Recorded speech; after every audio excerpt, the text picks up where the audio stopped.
All right, I guess I'm free to start. So I'm Greg. Thank you for inviting me. It's great to be here. It's a beautiful place. It reminds me a bit of the ICTP in that it's very serene and calm and organized and functional and a nice place to think and to work. So thanks again, and happy birthday, Srini. So I'm Greg. I am coming from Cornell University. I just joined the faculty there about a year and a half ago. The work I'm going to talk about today, I did as a postdoc at the Max Planck Institute, which is in Göttingen, Germany, and is directed by Eberhard Bodenschatz. So to begin with, I'll present two topics. One is about the decay of turbulence, and the other is about the structure of turbulence. So I'm going to rely on the fact that we've had many great introductions to turbulence here so that I don't need to say too much about turbulence itself. Okay, so how quickly does turbulence decay? It's a very simple question. You've all been faced, with this picture here of the coffee cup, which we've mixed. In this case, it's been agitated by pouring milk into it. So you have to imagine that we stop mixing it at some point, and the simple question is, how much energy is left in the fluctuations after a certain amount of time? And you might say, well, we know the answer. The time it takes for the energy to decay is about equal to the characteristic length scale of the turbulence divided by the amplitude of the fluctuations, and that's right. But maybe we want a more quantitative answer. So how would we go about doing that? Well, let's just first of all build this picture of the kinetic energy K in the fluctuations as a function of time here on a log-log scale. And the question then is, how does this kinetic energy evolve as a function of time? And for some range of times, it's known to evolve as a power law. And so the question is, what is the exponent of that power law? And there are various theoretical predictions, and I'll show you all of the experimental data that I know about as well. So if for some reason the turbulence conspired to be self-similar over time, it would be the case that the energy decayed inversely with time. Nowadays, people think that the rate at which the energy decays is dependent on the way that the turbulence is organized on large scales, on the structure of the large scales, and depending on the structure of the large scale, you get two different predictions for how quickly the energy decays, one of them being the Kolmogorov prediction going all the way back to 1941, which is minus 10/7, and Safman's prediction of minus 6/5. Okay, so we've got various different ideas for what this decay rate should be. And they are, I think, substantially different. So if you look over a period of time, which is or if you look at a factor of 10 later in time, these different predictions amount to energies of a factor of 2 different, which I think is substantial. Okay, so to answer or address this question, I used the facility which Eberhard built in Göttingen. It's a large wind tunnel, so you can see a couple of people there. One of them is me standing. So this is hard to make out in depth here. This is 20 meters long, and it's some 8 or 9 meters tall, I think. The diameter of these tubes here is about 1.5 meters, 1.8 meters. And there's a fan down here which circulates a gas through the tunnel. So it circulates around in this direction. And the basic idea here is that we can replace the working fluid in there with a gas whose viscosity is very much lower in order to increase the Reynolds number of the flow, right? So the Reynolds number, well, in this way here, it's proportional to the density of the gas. So we can put a heavy gas in there to produce a high Reynolds number. We can put a lighter gas in there to produce a low Reynolds number. But in particular, we can control the Reynolds number very precisely by changing the pressure of the gas.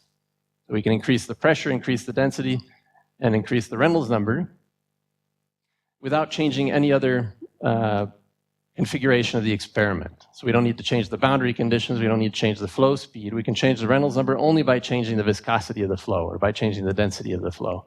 And in this way, we can reach very high values of the Reynolds number, but we can also cover a wide range of Reynolds numbers only by changing the viscosity and not by changing the boundary conditions, which is important for this decay problem, since it's thought that the boundary conditions are probably going to set the large-scale structure of the flow and change the way the turbulence decays. Okay, so if you look inside the door up here, if you opened up this hatch and crawled in and looked upstream, you would see the test section inside there, which has these false walls, which are not round. They're flat on different sides. And at the upstream end of the test section, you see a classical grid. So that's just a grid of crossed bars, which are square in cross-section. spaced by 180 millimeters. This is sort of a very traditional way of making turbulence in a wind tunnel. It has the advantage of producing homogeneous isotropic turbulence, has the disadvantage of producing fluctuations which are kind of weak, so the Reynolds number is not as high as you might think you could make it if you were to agitate the turbulence more vigorously. So the turbulence is produced by this grid, and it's convected down the length of the tunnel by the mean wind. And as it convects, it dies out, and we can look at carefully how quickly that turbulence dies out down the length of the tunnel. And we do that with this rake of probes here. So this is looking in the other direction, into the elbow here of the wind tunnel. And we've got a series of probes here which measure the velocity of the flow at various points. And we can move that rake up and down the length of the tunnel here with a long screw. So this is a long screw lying on the floor which can pull this rake of probes up and down. And as we sit at different distances from the grid, what we're doing essentially is looking at different times after which the turbulence has been produced by the grid, right? We did many experiments in different configurations, but a handful, between 2 and 5 probes, something like that. And actually here we have different hot wires of different types, and also dynamic pressure tubes adjacent to each hot wire so that we could calibrate the hot wires in situ. In the particular probe that we used, which for all the data that I will show you, was acquired with this NSTAP probe manufactured in Princeton. So these folks in Princeton spent a long time developing a very small hot wire using microfabrication techniques. So what you're looking at here is some prongs which are sticking off of a silicon wafer. And between the tips of the prongs is a very thin wire which is heated by an electrical current. And loosely speaking, the temperature of that wire is controlled by how quickly the heat is getting carried away by the flow. So it's a way of measuring sensitively the fluctuations in the velocity of the flow. And the smaller the wire, the better the resolution, of course, which we need, because as the Reynolds number gets higher, the small scales get smaller and smaller, and we want to resolve all of the scales in the flow. Okay, so that's how we measured. And what we did is measure, because this facility produces turbulence under very well-controlled conditions, the pressure, the velocity, and all that, we can set and maintain. We can measure for very long times, and we could reduce the statistical uncertainty to very small values. This is going to come up again a couple of times in this talk, but these data sets are hours and hours long. So each one of these points here may be, well, in this case, for these decay measurements, each point might have been tens of minutes, something like that. But we made these measurements at many, many stations, some 50 stations, different distances from the grid, and we repeated the experiment at many pressures. I don't remember how many pressures, some 35 pressures, something like that. Okay, so at low pressures, what we've got is a low Reynolds number of something like 10 to the 4. That corresponds to this curve here. And what you see is the turbulence decays approximately as a power law. And we can raise the pressure a bit, raise the Reynolds number, and do the experiment again. And our question is, does this decay process depend on the Reynolds number, or what is the asymptotic state, if you like, at high Reynolds numbers for this decay? That's right, 40 meshes for this particular grid. For the 180 millimeter grid, we could get about 45 meshes. So in this graph here, the virtual origin has been subtracted. Virtual origin is about 4, so some 45 meshes. We've repeated the experiment with smaller grids. Of course, with a smaller grid, you don't get to the high Reynolds numbers that you can with a big grid, but you can get effectively further from the grid. And all the results I'll show you are robust to changes in the grids. We tried grids with meshes of, I think, down to 10 millimeters or so. Very much smaller than this one, and everything is the same, except, of course, the Reynolds number is not as high. Yeah. I offset them. Sorry, these are offset by hand just to make them more visible. So the amount of energy in the flow actually does depend on the Reynolds number a little bit. It goes, I don't remember, I think it goes up a little bit with Reynolds number, but that's something which we didn't spend too much time on. Okay, so for the experts, you see here that there's some virtual origin. This sort of is something that's an experimental challenge with this type of experiment and requires some thinking. But you see, once we've taken care of that problem, that these are pretty well represented by power laws over something like a decade in the time here. So what we can do, of course, is fit a power law to the data and find out what the exponent is that best fits the data. So that's what we've done, as many people have. This is the data that I could find in the literature, collected according to the Reynolds number at which the experiment was performed, and the exponent which they reported. People have different ways of measuring the exponent. That explains some of the scatter in the data. But some of it is also just due to, I think, differences, real differences in the different experiments, as well as uncertainty. But what you see here is that if you collect all of the data, it's somewhat difficult to draw a firm conclusion either about what the decay might be under some fixed conditions or about how it depends on the Reynolds number. Although I've highlighted here Srini's data, which he did in an experiment with Chris White and others, which gives a pretty consistent value around 1.2 up to a certain fairly high Reynolds number of 2 × 10⁵. So those were experiments performed in a small helium cryostat. I did similar experiments with Srini a few years later and got -1 for some reason that I don't know, but this is what got me interested in this experiment. All right, and there's also a notable exception here of an experiment performed in, what was it, 1967, something like this, in a large wind tunnel which reached very high Reynolds numbers and which also got something like -1. So the temptation was to think that as you get to high Reynolds numbers, maybe the turbulence for some reason becomes self-similar. Okay, but here's the new data. So I'll just flip back and forth a couple of times so you can see it popping up. Acquired with different types of probes. The NSTAT probe that I showed you are the X's here. And what you see is that we can, as I said, cover a very wide range of Reynolds numbers, and we get to much higher Reynolds numbers than was before possible. And I think the results are pretty conclusive, at least for this experiment, that the decay rate is independent of the Reynolds number and is pretty close to -1.2 and pretty robust. I think that's as much as I have to say about the decay problem. If you've got any questions, I can entertain them now or later. What does it mean physically?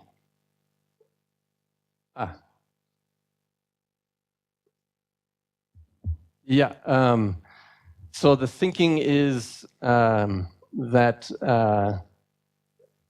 the large-scale vortices are either carry some angular momentum or some linear momentum in some way, and this probably something we can discuss more after the lecture. Yeah. But it's about the structure of the large-scale vortices, or the energetic vortices. And there's some idea that this structure is conserved over time, which leads you to these different decay laws. Was there another question? Yeah.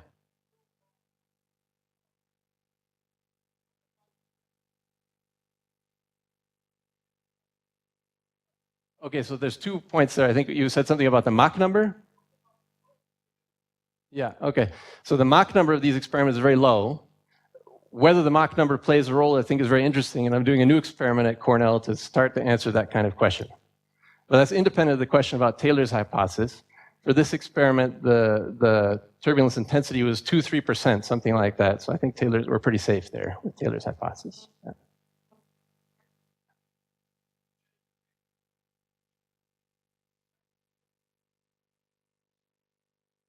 That's a good question. For the passive grids, the virtual origin was about the same.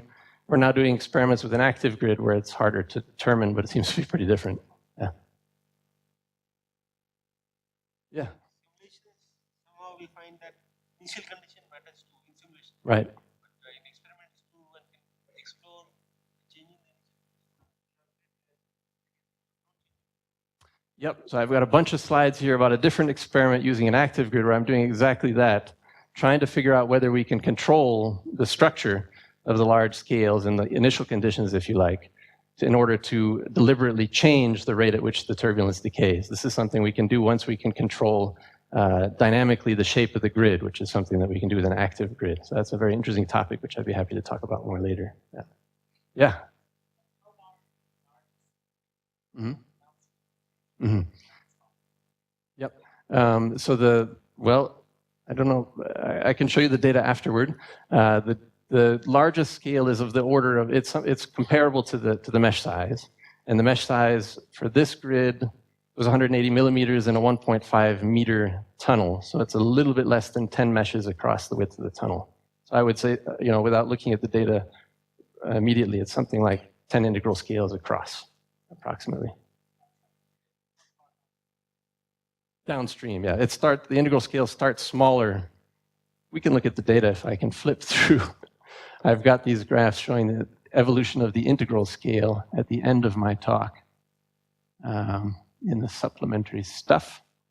Let's see if I can get there. I think it's here. I'm going to have to get back. That's the next problem. Here we are. Integral scales. Okay. So this is the L by M, the integral scale. I've plotted this in a sort of unusual way. This is as a function of the turbulent kinetic energy. Okay, so the vigorous turbulence corresponds to near the grid. And as you go further from the grid, you move up along this curve. And you see that we're not even to the size of the grid yet at the end of the tunnel.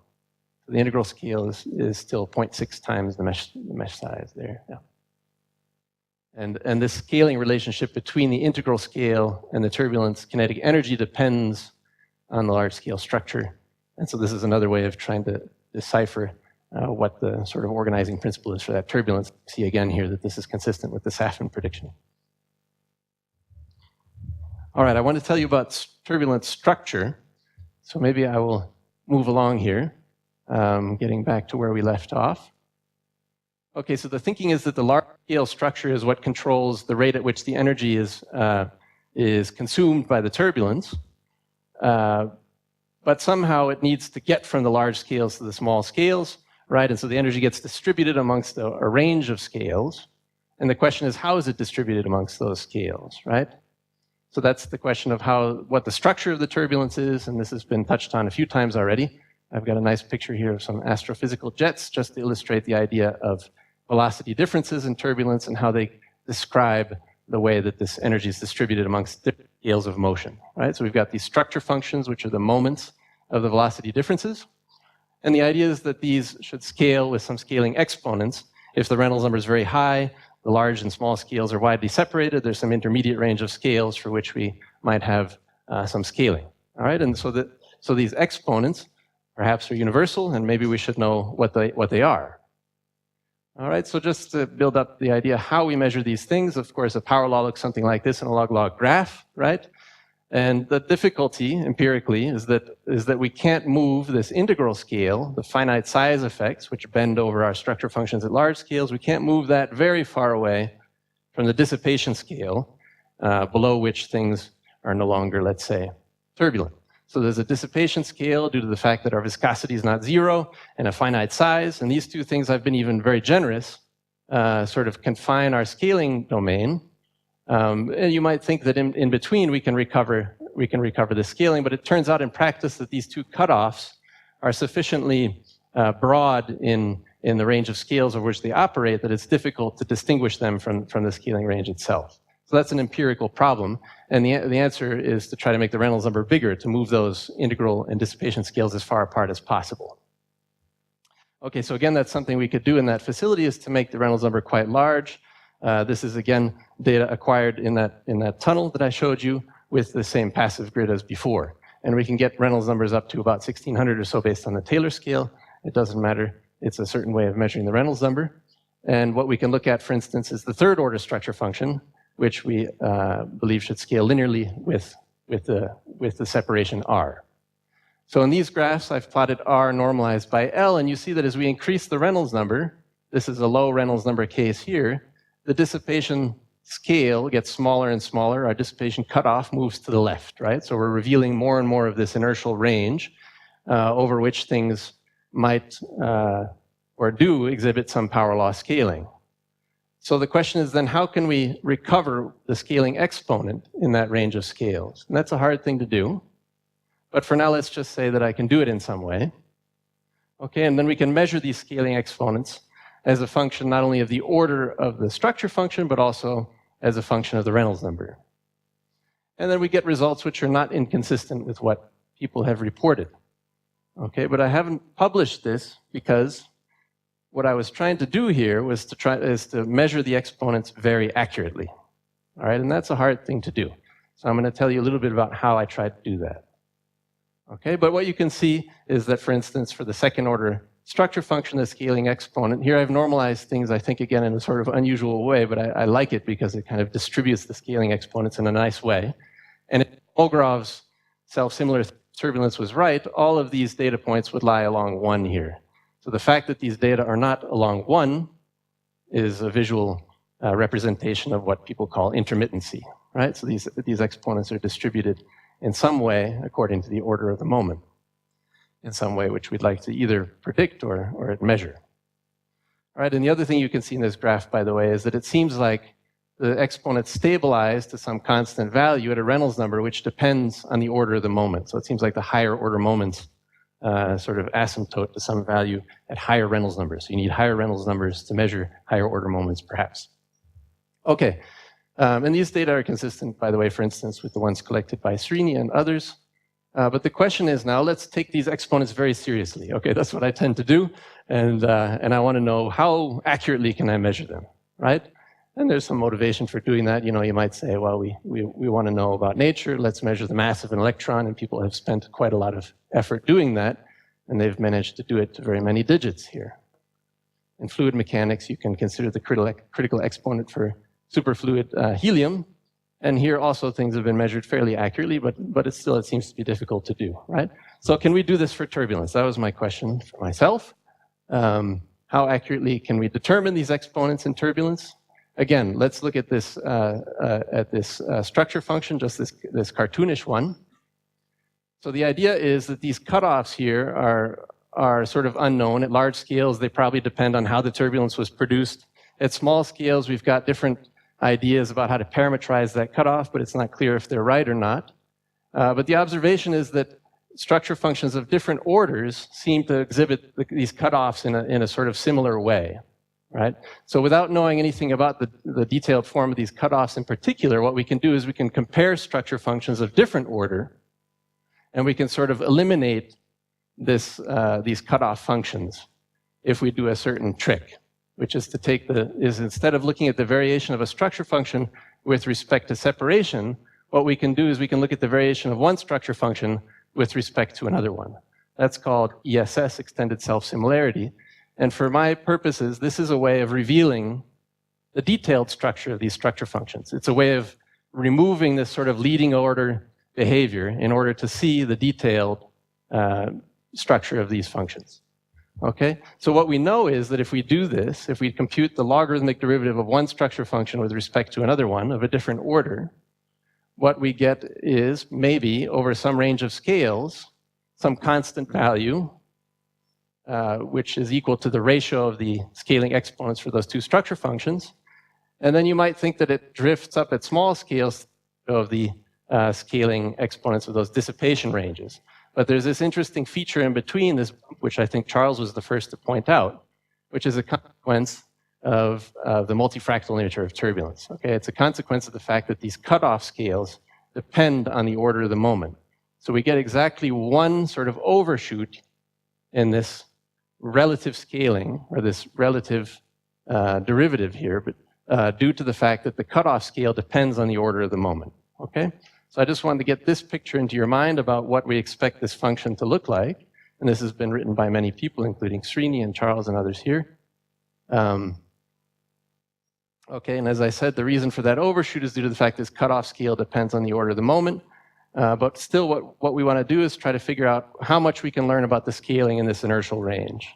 All right? So this is what we've done, is we've computed, let's say, you could take any pair of these things and you get qualitatively similar results. But let's take the relative scaling, or we could take the derivative of the fourth order moment with respect to the second order moment. And the question is now, in order to get a nicely converged measurement of this logarithmic scaling exponent, how much data do you need? Okay, the rule of thumb, maybe if you ask people, might be that you need 2,000 integral scales or so to get converged statistics in a turbulence measurement.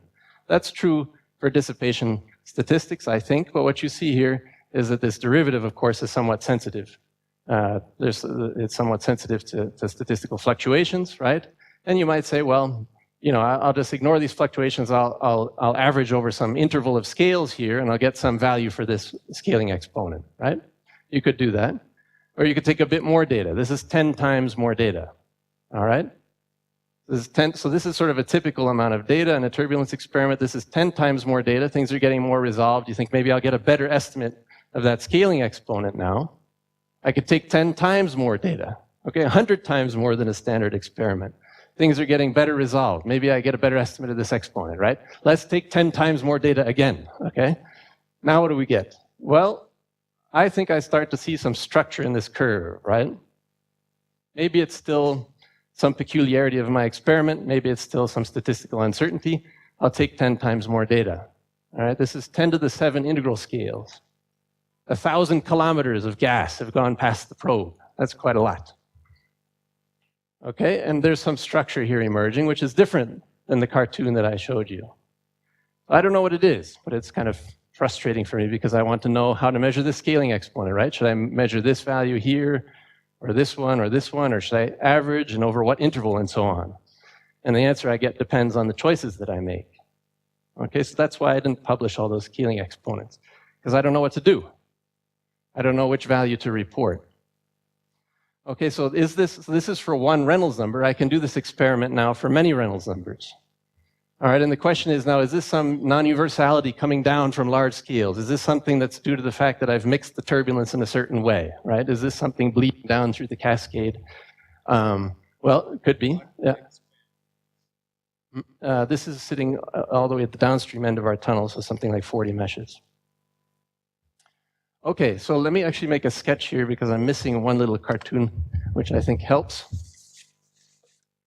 So if I just take the liberty of interpreting this graph here, what I've got here is this logarithmic derivative. I'll just do some kind of shorthand here for that.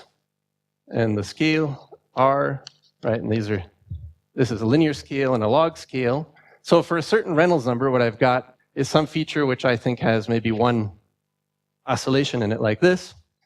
And as I change the Reynolds number, as I increase it, let's say, what's going to happen is, what I'm doing in this experiment is fixing L. So actually, let's remove R over eta here. This is just log R, right? I've got L out here, and what I'm doing when I increase the Reynolds number is I'm moving eta down, right? So if this was something that was coming out of the way that I was making the turbulence, I would expect this sort of structure to stay put. And I would expect my dissipation cutoff to reveal new stuff, right? But what seems to happen is not that, but instead that this feature moves down. Okay, so in other words, this feature is sort of anchored to the dissipation scale and not to the mixing scale. Okay, so that maybe you can see in this graph here, which is a collection of curves acquired at many different Reynolds numbers, all of them normalized by eta. If I made this graph normalized by L, what you'd see is all of these bumps sort of blur out. All right, so I don't know what this is, and that's why I'm showing it to you, because I want you to think about it. Okay, so this is data acquired over a range of Reynolds numbers between something like 100 and something like 1600, and some of them were acquired over much longer times than others, which is why some of them are darker than others.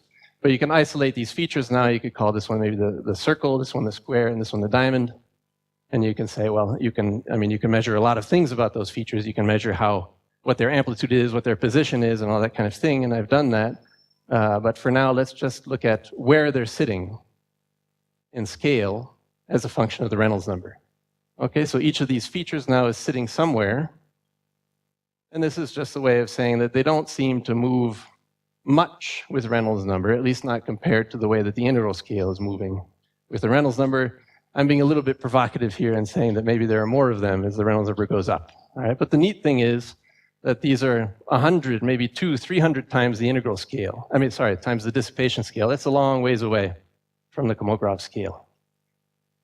All right, so that's my paper about the bumps, well published with Michael Sinhuber and Eberhard Bodenschatz last year.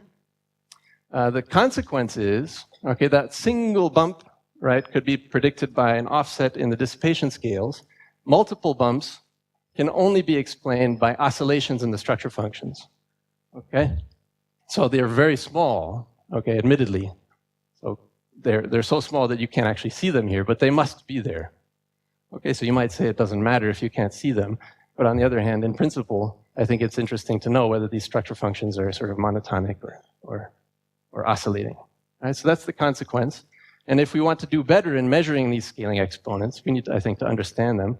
Either that or, produce yet larger experiments where maybe these features are at such small scales that they don't matter. Okay, so that being said, that's the work that I wanted to show you, and briefly an advertisement for my new group, which the students came up with this logo and name for. It's the Battle at Cornell University, and I want to encourage you to think about coming to Cornell. It's a nice place. So thanks for your attention.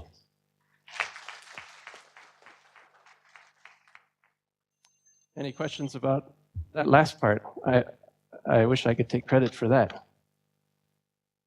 Do I need to do anything here? It's just going to be quiet. Yeah, yeah. I totally appreciate your desire to get the numbers to better accuracy, and I totally am in with it. It's also frustrating that after so many years myself, that there are very few numbers that I know better than 1 decimal place, if at all. So that I understand, but just to put the balance for the listeners here, I don't see these oscillations in numerical data for sure. I mean, in the experimental data, in the atmosphere, we didn't see it either, but atmosphere is a very complicated mess, so I don't know what you actually see if you go to this level of detail. After we saw your note, of course, I had Karthik, whom you know, look into this. And yeah, I don't know. I don't know. I don't know either. Okay. One experiment. Just want to raise this point. So the simulations is tricky. The Reynolds numbers are, I would say, marginally large enough maybe to see these things, and it's hard to get the statistics that we can get in the experiment. No, well, you know, there is a lot of data, PK's data, by the way. This is a relatively high Reynolds number, not very dissimilar to the numbers you're talking about. There are still issues there too. I mean, I wouldn't want to deny them. So in my mind, at least, it's not a settled issue that you have oscillations. Just as it is not entirely settled, there aren't any. But I would favor at the moment towards there not being any, but it's only tentative. I fully agree. Thank you. Oscillations or not, I think the fact that I presume that unpublished plot that you had the exponents on the sort of staircase with error bars. I think that, you can perhaps, because of the oscillations, you need to increase the error bars, or are the oscillations included in these error bars? Yeah, so these oscillations, if I remember right, are sort of representative of the amplitude of those oscillations relative to the mean value that we're reporting here. I mean, I feel a plot like this deserves to be published if you haven't figured out how to reduce those. I was being a little stubborn. Essentially, because the question whether these numbers, these exponents, how they depend on the Reynolds numbers is a real important one. I think it's perhaps a bigger question. Do these exponents go, down again at higher and higher Reynolds numbers is a question that we still bring up. Okay. So this plot, I think, has a lot of value beyond, whether there's oscillations or not. So. Okay, I appreciate that comment. Yeah, thank you. So, Greg, as I had commented before, last year, oscillations are not terribly unusual in scaling laws associated with fractals, referred to as lacunarity. But in every case that I'm aware of where you see that, the lacunarity flows from the large scale in some fashion down toward the small scales, not, as you're seeing then, somehow linked to the small scale. So if we do take it seriously that this is something that should be understood and that it's real, that's telling you something about the cause of them, surely. Any comment on that? The fact that they're coming up from the small scale, I mean, it seems to be associated. I mean, what it's telling you is that the extent to which the structure function is characterizing the cascade, right? We already sort of know about the dissipative cutoff already, a few hundred homograph scales above. Greg sort of stubbornly says it is small scale, but 300 times Kolmogorov scale is not a Kolmogorov scale. So it's some intermediate scale. I mean, you will have to figure out what that is. So it's not, I think you shouldn't say it is small scale just like that. If it were 10, yeah, I would agree, but 300, yeah. I wasn't so much saying that it was small scale, but it was scaling with the small scale. Yeah, So that's the key. intermediate scale, it's becoming smaller as the small scale gets smaller, as you showed. Well, the graph to think about in answering that question is this one here. Yeah, and I agree. You know, it would be nice to have different data and data at higher Reynolds numbers and so on to discriminate between the different possible interpretations. Greg, I wonder if you have the PDF of the velocity differences and how do they change as the scale out varies? Do you see some oscillation in the PDF as well? Ah, good question. I didn't look for it. I don't remember seeing it. Greg, I mean, a physicist's point of view would probably be that if you don't see these oscillations in computer simulations, but you do see them in experiment, it must be some experimental reason for it. And I guess that it might be the influence of the geometry of the wind tunnel, the large scale, which is in there. Because you have done everything in the same geometry, so that's why these features are reproducible. It would be very useful to change the geometry of the tunnel, probably just putting some inset or something like that, and see whether these oscillations stay there, or whether they are shifting or something like that. So I guess this might be a plausible reason that you see that in experiment and do not see them in computer simulations. Mm. Okay, so I don't agree that you don't see them in computer simulations, but to touch on a couple of points there, the geometry of the wind tunnel in some sense is parametrized by the integral scale here, right? And what we've done is change the Reynolds number and find that the features do change scale, right? As we make the Reynolds number bigger, the scales move down here, but our tunnel didn't change. Does that make sense? But I agree that it would be useful to do other grids, other distances from the grid and all that. It's just time consuming. These are, you know, this was months and months and months of sitting in one place just to see this, right? So, but I fully agree that doing more experiments would be useful. But there are other confounding factors. You know, the probe has its own peculiarities, the anemometer electronics, the way we filter the data, all these things we've thought about, and we've measured with different probes and different filters and all this kind of stuff to see that it's not some because this is a very subtle effect, right? So it could be something coming out of the way that we measure, but I haven't been able to convince myself of that either. One quick question. I think I've asked you this before, and remembering the details of lacunarity that Dan brought up, if I remember correctly, those things could be characterized with complex exponents. Mm. So I was wondering whether is there a way for you, again, thinking about trying to reduce those error bars that you want to sort of reduce, is to, you know, can you fit that oscillation and then have a much smaller error bar through possibly a complex exponent? Interesting idea, thanks. Yep. Rather than insisting that has to be a constant exponent, then you have this big error bar. But if you can fit something that will go through the data more precisely, then perhaps that's a way for you to report that with a smaller error bar and sort of account for the fact that it fluctuates. Yeah. If you're correct that it oscillates. Yeah, exactly. So that's what I'm asking for, is some recipe for treating this in order, maybe we can extract a very accurate measure of the exponent from these data if we have a good way of treating the shape of this function in the way that your description of this bump does, right? But we need something that captures everything else, and I don't really know how to parameterize it. I mean, I could dream one up, but I wouldn't have any physical basis for it. Okay. Okay. Any more questions?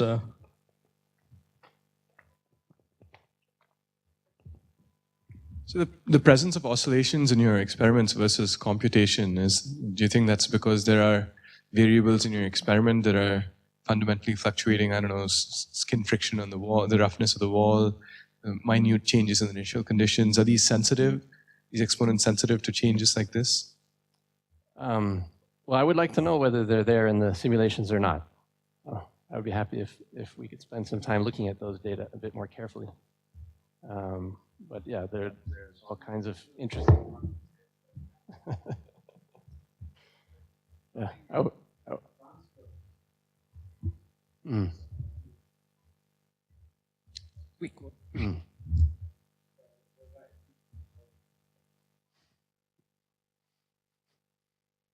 Just a quick one. How much averaging have you done? How much averaging? What do you mean by that? Is this data from one run, from many runs, from repeated initial conditions? What do you mean? Right. So each one of these curves is from one run, but those runs may have endured for several days. So we just ran, we fixed the temperature and the mean speed of the tunnel, put the probe in one place and let it sit there and fill up a hard drive. Right. Yeah. That's the key point. Okay. I'm sure there will be a lot of discussions and lunch. So with that, we conclude the morning session, and let's thank the speaker, Greg, once